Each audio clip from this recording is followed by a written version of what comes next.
پہلی آیا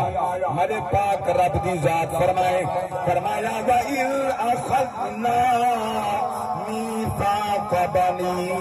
إِسْرَائِيلَ لَا تَعْبُدُونَ إِلَّا اللَّهَ وَبِالْوَالِدَيْنِ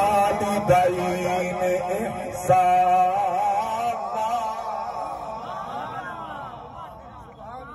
میرے پاک رب دی ذات فرمائے اذکر حبیبہ انہیں کو یاد فرمائے جس ٹائم میں بنی اسرائیل کرنے وعدہ پیا جندام میں اللہ دی عبادت کرا ہے مشرک نہ بنا ہے انہیں کو فرمایا ہم والدین نال احسان کرا ہے بے مقام تے سورۃ النساء پارا 5 اللہ دی ذات فرمائے وَعَبْدُ اللَّهِ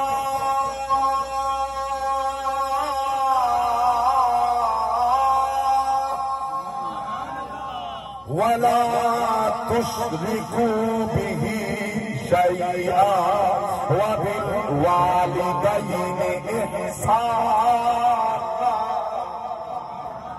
عبادت اللہ دی کرنی ہے والدین نال احسان کرنے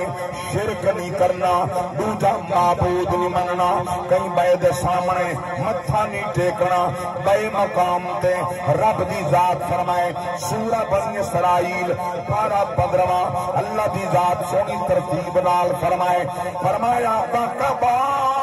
رَبُّكَ أَلَّا تَعْبُدُوا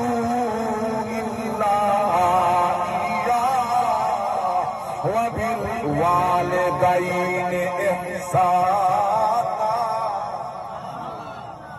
إِمَّا يَبْلُغَنَّ عِندَكَ الْكِبَرَ أَحَدُهُمَا أَوْ كِلَاهُمَا فَلَا تَقُل لَّهُمَا أُفٍّ وَلَا تَنْهَرْهُمَا وَقُل لَّهُمَا قَوْلًا كريما۔